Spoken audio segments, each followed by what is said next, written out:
BSc sixth same में modern physics का पहला चैप्टर एटॉमिक मॉडल, जिसका पहला topic Thomson model of the atom. तो थॉम्सन ने 1898 में एक मॉडल दिया, एटॉम के लिए एक मॉडल दिया। तो उसके लिए पहले इस थ्योरी को पढ़ लेते कि आखिर उसने इसमें क्या डिफ़ाइन किया है। तो in 1898 Thomson suggested a model of the atom. He proposed that the atom was spherical in shape. तो पहला वो बताता है कि जो एटम है वो spherical in shape, spherical shape में होता है, and that the positive charge were uniformly distributed.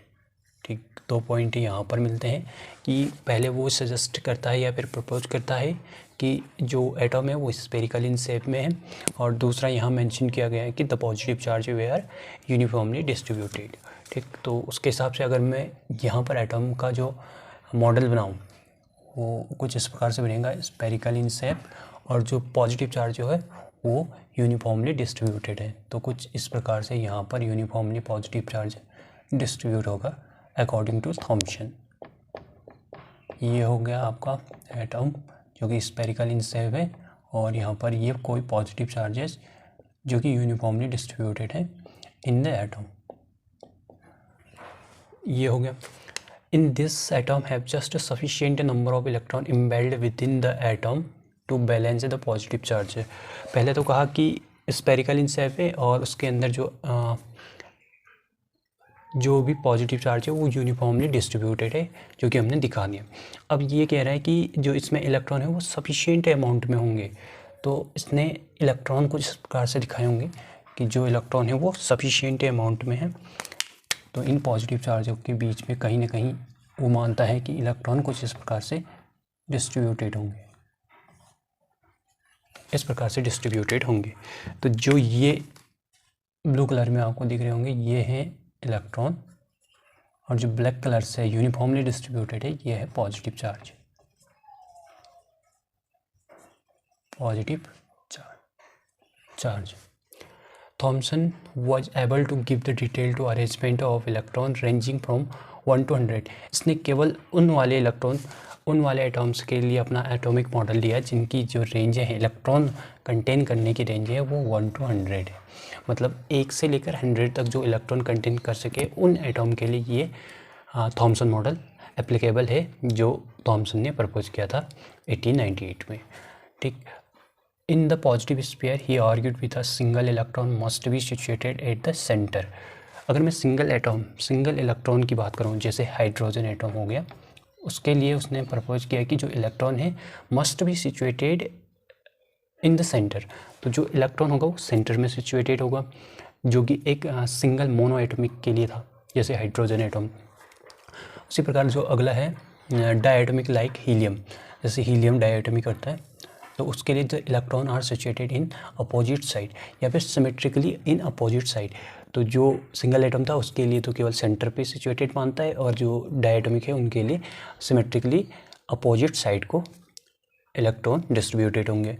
In 3 electron atom the electron must be situated at the corners placed equilateral triangle. तो अगर 3 इलेक्ट्रॉन कंटेन करने वाला कोई एटम है तो उसमें जो इलेक्ट्रॉन होंगे वो एक इक्विलेटरल ट्रायंगल फॉर्म करेंगे, या फिर ऐसे सिचुएटेड होंगे कॉर्नर पर जिसके कारण एक इक्विलेटरल ट्रायंगल फॉर्म होगा, और जिसकी जो साइड होगी वो हमेशा equal to the radius of sphere होगी, क्योंकि इसने स्फीयर माना था पहले में ही, जो एटम है वो स्फेरिकल इन शेप माना था, और जो पॉजिटिव चार्ज था वो यूनिफॉर्मली डिस्ट्रीब्यूटेड था, और इलेक्ट्रॉन इम्बेल्ड थे within the atom to balance the positive charge. केवल सफिशिएंट अमाउंट में इलेक्ट्रॉन होंगे जो पॉजिटिव चार्ज को कहीं ना कहीं बैलेंस कर रहे होंगे। तो फिर उसने रेंज 1 इलेक्ट्रॉन से 100 इलेक्ट्रॉन कंटेन करने वाले एटम के लिए ही ये Thomson model of the atom applicable है। तो उसने पहले सिंगल एटॉमिक या फिर मोनो एटॉमिक, जैसे हाइड्रोजन एटम, फिर डायटोमिक, फिर 3 एटम वाले, ऐसे ही आगे उसने 100 तक के दिए।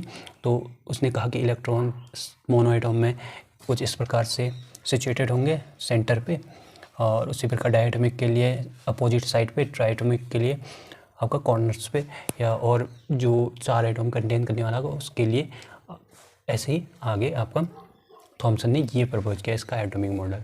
तो जो फिर बाद में जैसे रदरफोर्ड आता है, सोमरफील्ड आता है, बोर आता है, तो उनके ये थॉमसन के फेलियर के बाद आते हैं। तो थॉमसन का जो फेलियर था उसको नेक्स्ट वीडियो में देखेंगे, और उसी के बाद हम रदरफोर्ड मॉडल का भी यहाँ पर एक्सप्लेनेशन करेंगे, जिसका scattering of alpha particle most important part है इसका। तो वहीं से हमें न्यूक्लियस के बारे में पता चलता है। अभी यहाँ पर कोई भी न्यूक्लियस के बारे में बात नहीं हो रही, केवल यहाँ पर पॉजिटिव चार्ज और नेगेटिव चार्ज के बीच रिलेशन दिखाया गया है कि पॉजिटिव चार्ज है लार्ज अमाउंट में डिस्ट्रीब्यूट होगा यूनिफॉर्मली, और सफिशिएंट अमाउंट में जो इलेक्ट्रॉन होंगे वो पॉजिटिव चार्ज को बैलेंस कर रहे होंगे। तो ये था Thompson model of the atom. तो इसके बाद इसके फेलियर, फिर उसके बाद रदरफोर्ड का मॉडल।